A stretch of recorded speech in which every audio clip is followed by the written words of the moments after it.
Hi everyone, welcome back to Community Dialogues with a Sustainable Twist. I'm Faith Reeves, the Sustainability Coordinator here in Fairfield, and this is Mary Carter. Hello. Hi Mary. Hi. Thank you for joining me today.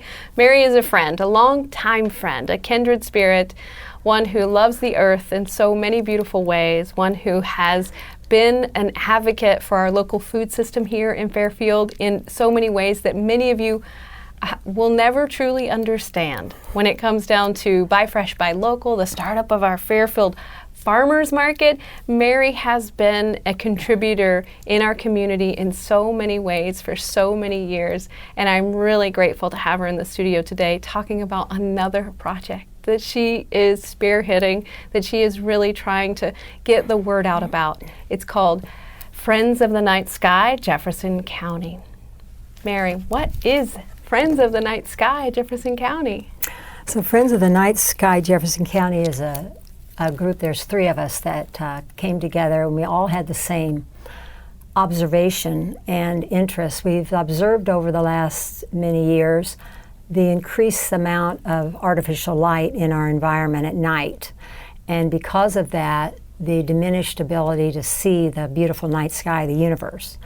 And we all have noticed that, and I called one of the ladies up that's part of the group, and she had been speaking with the other individual about it, and so the three of us decided we wanted to raise the awareness and inspire our community, our county, to look at this and hopefully bring back the night sky. Who are your co-contributors? Jesse Nichols. And Solomon Davis.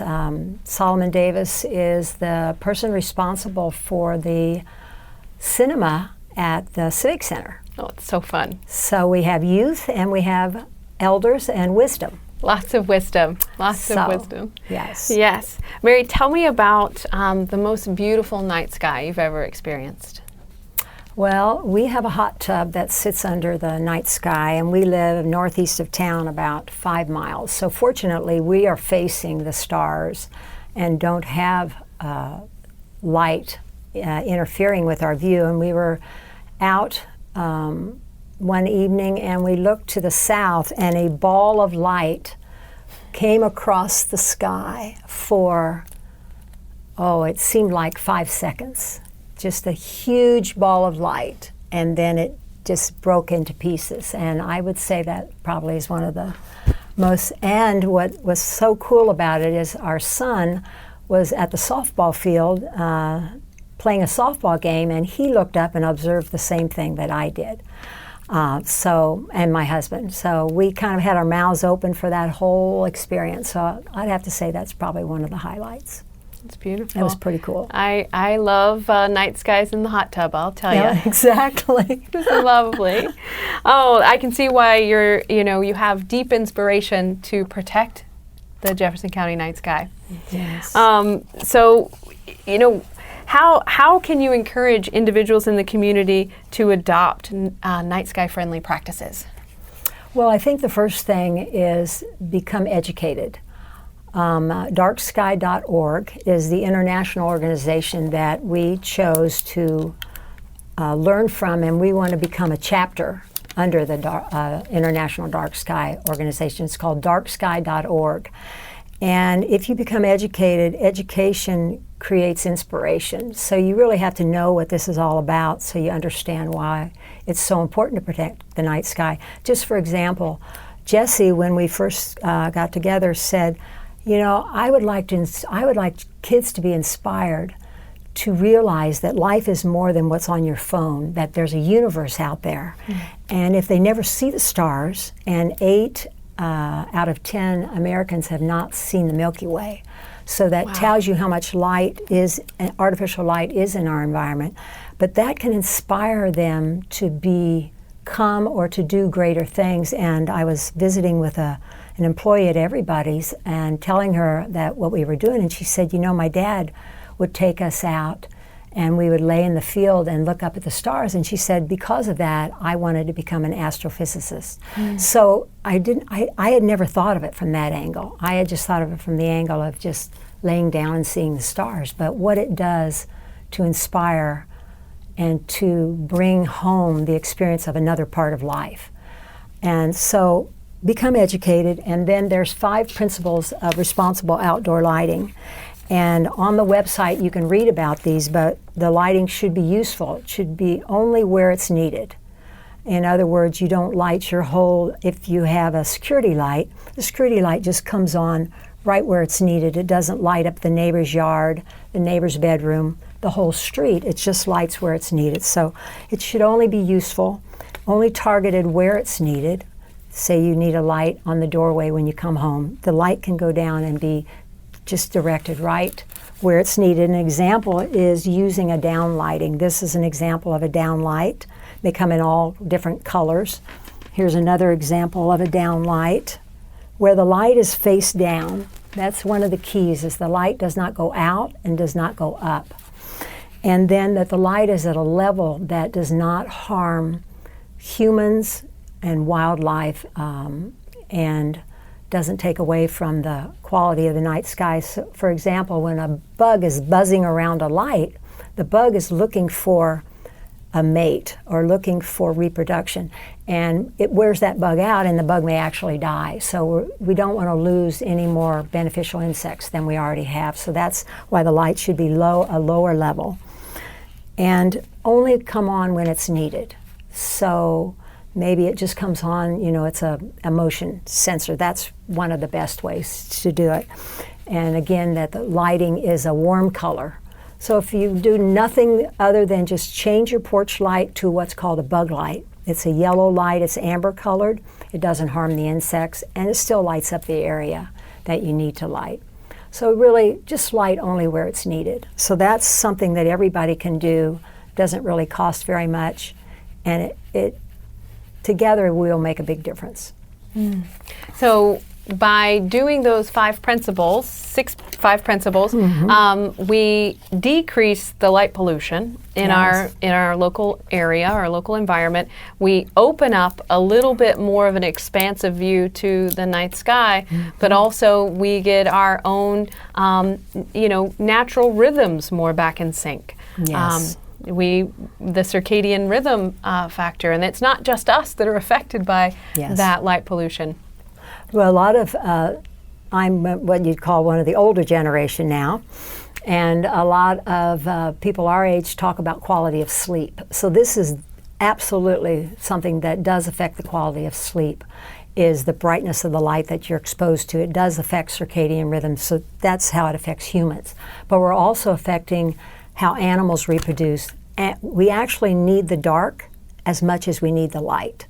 And animals need the dark as much as they need the light. So when we really realize that, we look around and say, what can we do to bring back the night sky? Wow. So you've introduced the Friends of the Night Sky and darksky.org. Are there any other groups or stakeholders that you'd like to share that are supporting these efforts, or any that you'd like to see supporting these efforts? Well, I would say businesses. We certainly want institutions and businesses and commercial. You mean to join in and reduce lighting? Yeah. Well, the city could make a huge difference by looking at the lighting that we have in the city.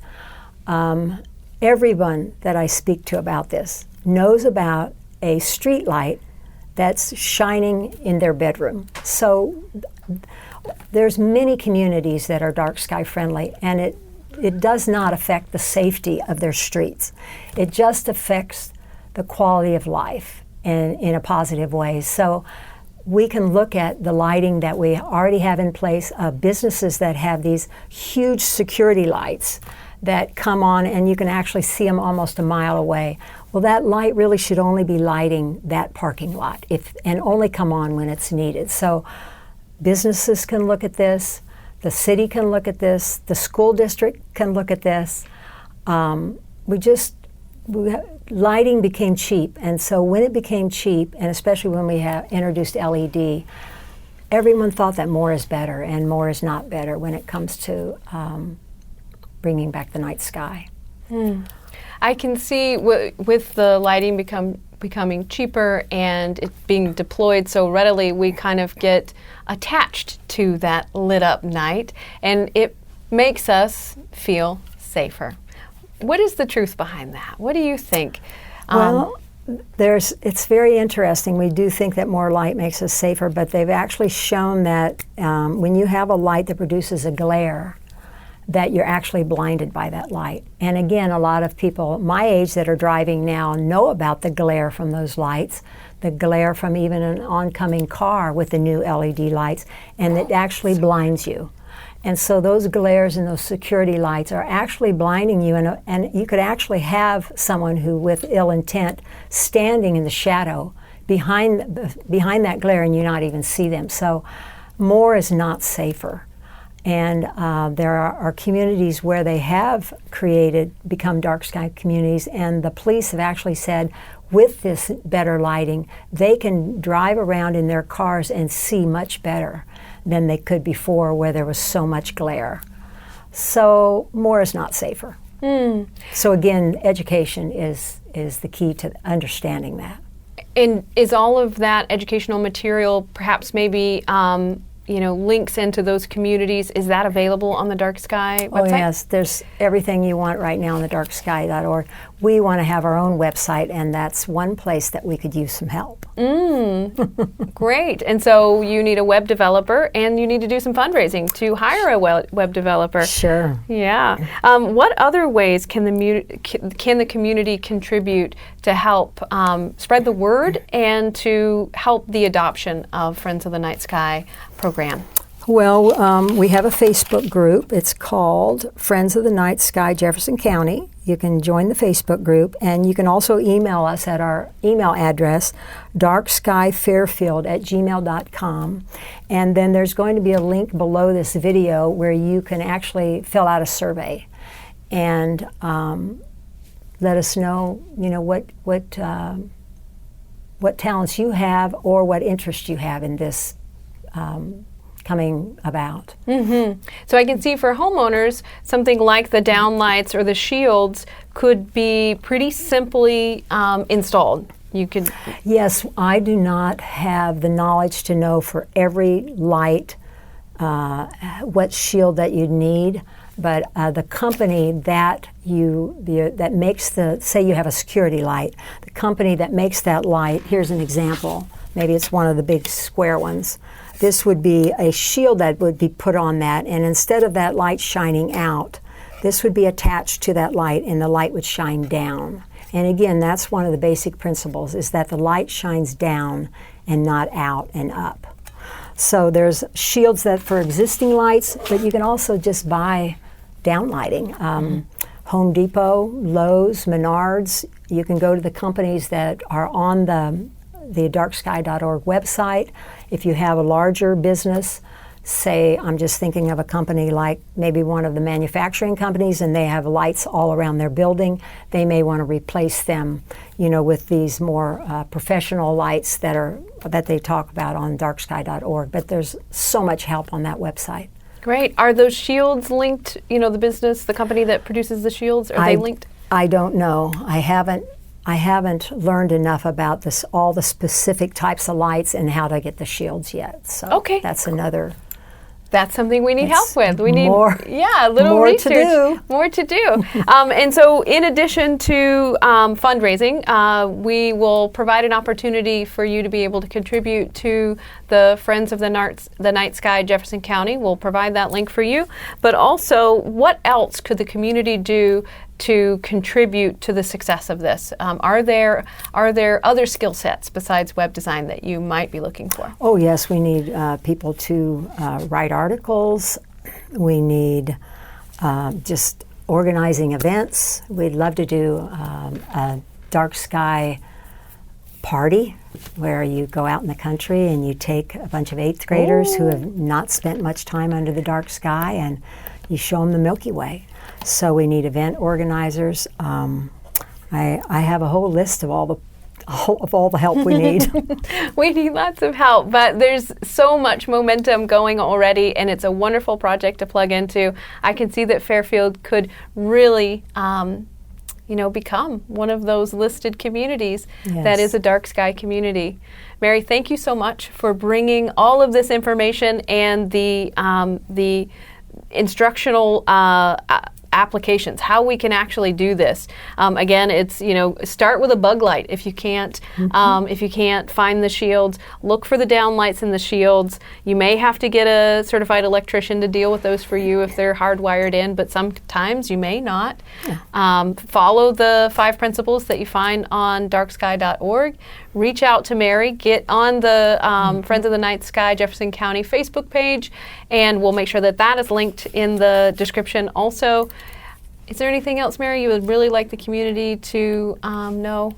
The survey. Yeah, please fill out the survey. Spread the word. Set an example. Enjoy the night sky. Let's bring back the night sky for the children. I'd like the children to see the universe, the Milky Way. Inspire them.